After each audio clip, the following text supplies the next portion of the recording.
ગ્રામ્ય વિસ્તારમાં રોજગારીના નવા વિકલ્પો ઊભા કરવા માટે વિવિધ પ્રયાસો સરકાર તરફથી થઈ રહ્યા છે।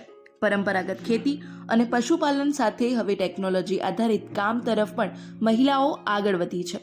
બનાસકાંઠા જિલ્લાના ડીસા તાલુકાના તાલેપુરા ગામના આશાબેન ચૌધરી આજે ખેતીમાં ડ્રોન દ્વારા છંટકાવની સેવા આપી રહ્યા છે અને તેમને પોતાની આવકનું સાધન પણ બનાવ્યું છે। જાણીએ। નમસ્કાર, હું ચૌધરી આશા, ગામ તાલેપુરા, તાલુકો ડીસા, જિલ્લો બનાસકાંઠા। મેં મારા સખી મંડળથી શરૂઆત કરી। અમે પહેલાં એક સખી મંડળ બનાવ્યું, પછી અમે બધી બહેનો ટ્રેનિંગ લેવા માટે કૃષિ વિજ્ઞાન કેન્દ્ર GLPC અને આત્મામાં જતા, ત્યાં પ્રાકૃતિક કૃષિની ટ્રેનિંગ લેતા। ત્યાં ડૉક્ટર પવાર સાહેબે અમને માહિતી આપી કે નમો ડ્રોન દીદી યોજના આવી રહી છે। તો આ યોજનામાં મેં નામ નોંધાયું।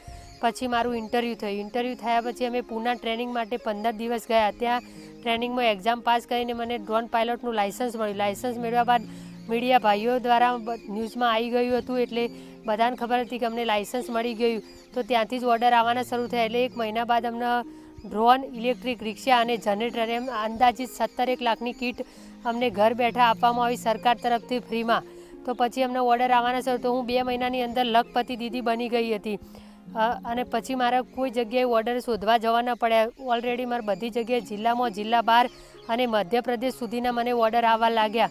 તો મેં કામ કર્યું અને અત્યારે હાલ પણ મારું કામ ચાલુ છે। માટે હું સરકારશ્રીનો, GLPCનો, આત્મા, KVK અને શ્રી નરેન્દ્રભાઈ મોદીનો, કે જેમને વિચાર્યું અમારી બહેનો માટે કે બહેનોને કેમ કરીને આત્મનિર્ભર બનાવી અને અમારા જેવી બહેનો માટે નમો ડ્રોન દીદી યોજના લાવી, માટે હું દરેકનો આભાર માનું છું। આશાબેન ચૌધરી અત્યાર સુધી એરંડા, મગફળી, પપૈયા, બાજરી, વરિયાળી, રાયડો અને બટાકા જેવા વિવિધ પાકોમાં ડ્રોનથી દવાનો છંટકાવ કરી ચૂક્યા છે। તેમનો અનુભવ બતાવે છે કે યોગ્ય તાલીમ અને સાધનો મળ્યા પછી ગ્રામ્ય મહિલાઓ પણ આધુનિક ટેકનોલોજી સાથે જોડાઈ શકે છે અને ખેતીમાં નવા પ્રકારની સેવા આપી શકે છે। આ યોજનામાં અરજી કર્યા બાદ તેમની પસંદગી થઈ અને ડ્રોન ઉડાડવાની તાલીમ માટે તેમને પુણે મોકલવામાં આવ્યા। તાલીમ પૂર્ણ થયા બાદ ડ્રોન પાયલોટ દ્વારા તેમને તેનું લાયસન્સ મળ્યું। ત્યારબાદ આશાબેને ડ્રોન દ્વારા જંતુનાશક દવાઓની છંટકાવની કામગીરી શરૂ કરી।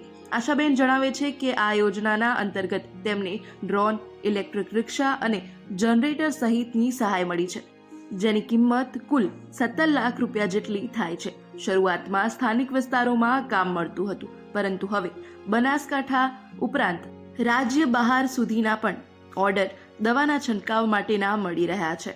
આ પ્રકારના પ્રયાસો ગ્રામ્ય રોજગારી માટે એક નવો વિકલ્પ છે।